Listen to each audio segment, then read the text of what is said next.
Hello everybody, welcome back, I'm MrRedClaw. Welcome back to an episode of Formula 1 2021, my team career, this time for the Dutch Grand Prix. Before we get into it, right, head down below, like and subscribe, it does help out a lot, and let's get right into qualifying over here.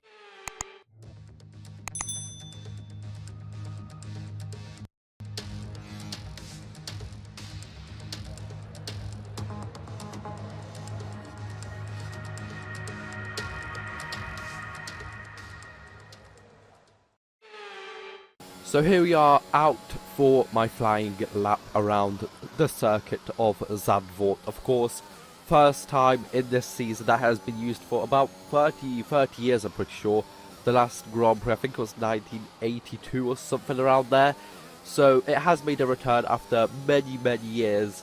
And of course it got revamped for last season, but of course it didn't happen last season because of Corona. But it did happen this year, and it was basically quite a boring race, to be honest. Qualifying was fun because of all of the lines and the curved banking corners and stuff. But the race, well, you basically can't really overtake. It's kind of like Monaco, with just basically a couple more overtaking opportunities over here. But still, qualifying, you need to qualify well, of course, to score points, because, well, you're not going to be overtaking much on this circuit over here. So here we are, up into the last corner, 5 tenths up.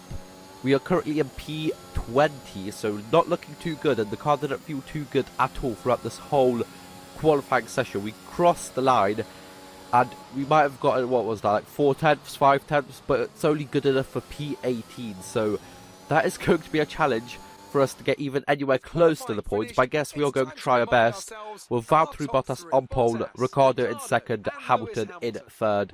But I guess we are going to see how well we do, and we'll see if we can score any points. So let's get right into it and hope for some good luck. For years, the passionate Dutch fans have been easy to find trackside at races across Europe and throughout the world. Now, at long last, they have a Grand Prix to call their own. It's a warm welcome once again to all of our viewers in the Netherlands and around the globe as we get underway for the Dutch Grand Prix. Zandvoort circuit, 14 corners, 10 to the right and 4 to the left, with plenty of steep camber and elevation changes to keep our drivers on their toes throughout a 2.6-mile lap. Now, Anthony Davidson, I wonder, might we be in for some early pit stops today from the midfield teams, all trying to put some pressure on or disrupting things for the leaders up front? If you're in the middle of the pack, you know, you got your own race to run, I don't think they're going to be thinking about causing trouble up front. However, closer to the head of the pack, don't be surprised to see some split strategies. If you're running second and third, for example, bringing one car in for an undercut while leaving the other one out there longer can put a lot of pressure on the leader and maybe force them into an error. It's time to take a look at our starting grid for today's race. Valtteri Bottas lines up on pole position, with Daniel Ricciardo slotting in alongside. Looking at the rest of today's grid, we have Hamilton, Norris, Charles Leclerc and Sainz, Perez, Vettel, Gasly and Lance Stroll, Fernando Alonso, Tsunoda, Esteban Ocon and Raikkonen, Mick Schumacher, Giovinazzi, Red and George Russell, Lundgaard, Latifi, Verstappen and Nikita Mazepin. And with lights out just moments away, it's time to go down to the track. Okay, so here we are lined up in P17 actually. I'm not really sure what happened with Verstappen, but he has started on the back row of the grid. But it is lights out and away we go. And we are the only ones started on mediums around me over here, as you can see, mostly on hards with Lundgaard, our teammate, on softs. But we're going to see how well we can start. And of course the mediums at the start, they're going to do quite well. But of course, we do have the worst car, so we still need to kind of watch out and not get too greedy, because these hard tyre runners are still going to be quite a lot faster than us, even if they are using the slower compound. But we move up to P14 straight away, so quite good for us. And actually off the last corner over there, we get a good run on Esteban Ocon over here. We are going to go down the inside, even though he tried pushing us out, Michael Schumacher style. We did get past and up to P13, so that is actually quite good for us. And Verstappen actually isn't doing too well. He is on softs, but he did actually struggle with Ocon for a couple of laps, and as you can see, he's only just behind me right now. And actually, a couple of corners later, he's actually out of the race. There's a virtual safety car that actually moves to a full-on safety car. That's actually a really cool thing about this game, that it can kind of change from a virtual safety car to like a full-on safety car if there is actually quite a big incident. I'm not really sure what happened over there. I think there's just some contact with Ocon, to be honest, because he is down the order right now, so I'm guessing he had some damage to the front wing, maybe, I'm not too sure. But on lap 5, the safety car is coming in and we are going green as we try and get a better run out of the final corner and onto the first, the main straight into the first corner on Tsunoda. We do go past Tsunoda and we actually dive down the inside of Alonso as well. So actually move on from P12 up into P10 straight away. A lock up from Stroll in front of us, but we do manage to get past over there. So quite good racecraft from me to get past over there as we move on to lap 11. And yep, a little bit of sliding over here, and I was over a second away from Alonso, and now he's closed right back up, and he's of course going to get DRS over here, so we do have to watch out for that. As two people pit, we move up to P8. Leclerc is just ahead of us. Are we going to be able to get out in front of him? No, we're not. We're just a bit too slow, about a tenth, maybe a tenth and a half away from actually overtaking Leclerc over there as well, but it just wasn't enough. So yeah, into that corner, I actually did that quite a couple of times. I just needed to kind of brake in a more straight line. I was really putting a bit too much lock on a bit too early on in order for that to actually work. But we move on to P18, and that is when we box from the medium tyres onto the hards. We are doing a one stop. There was a two stop from softs to mediums, I'm pretty sure, or something like that. But of course, we don't have a car fast enough to be able to overtake fast enough for it to actually make any sense. Quite a fast pit stop, to be honest. They have been slacking recently, but 2.3, I'll take that any day of the week. We have definitely gotten a couple of 3-second pit stops.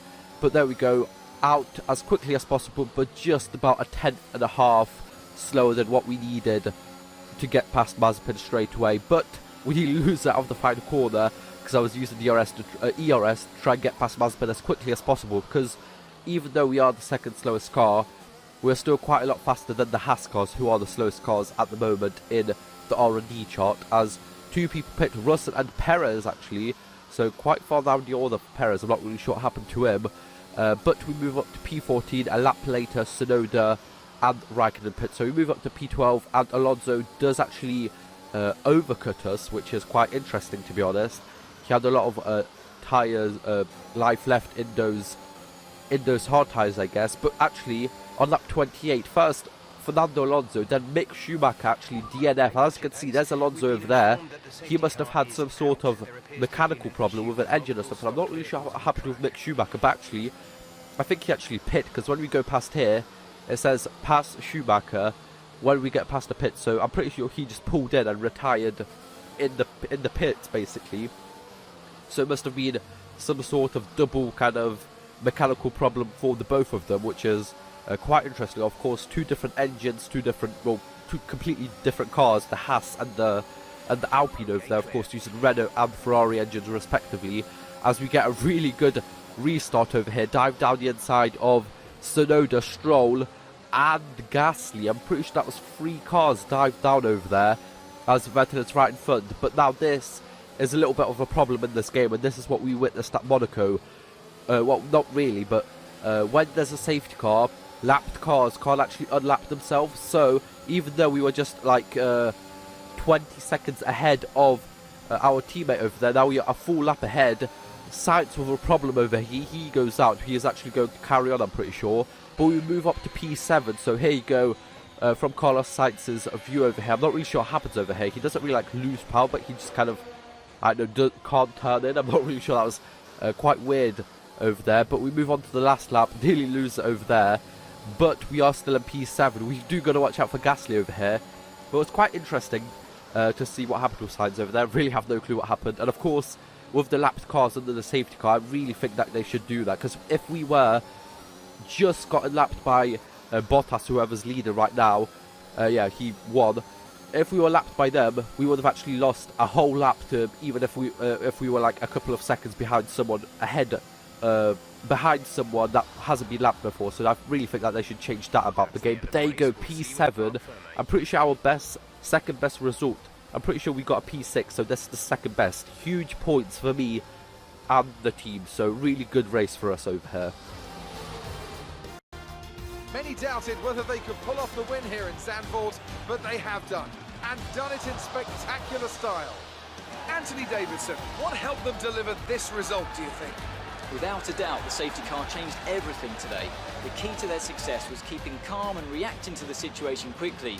We've seen teams in the past throw away wins because they were too hesitant, but here they were decisive, and that's allowed them to take the advantage.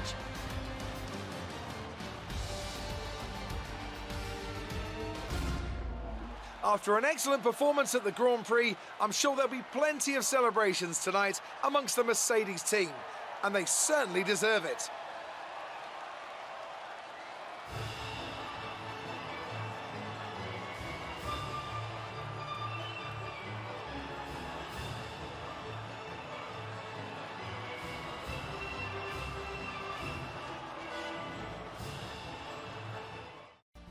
So here we go, Bottas wins from Hamilton, from Ricciardo and Lando in P4.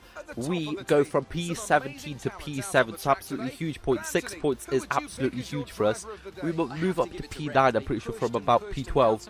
In the driver standings, 25 points, the same as Stroll over there, and 2 ahead of Tsunoda over there.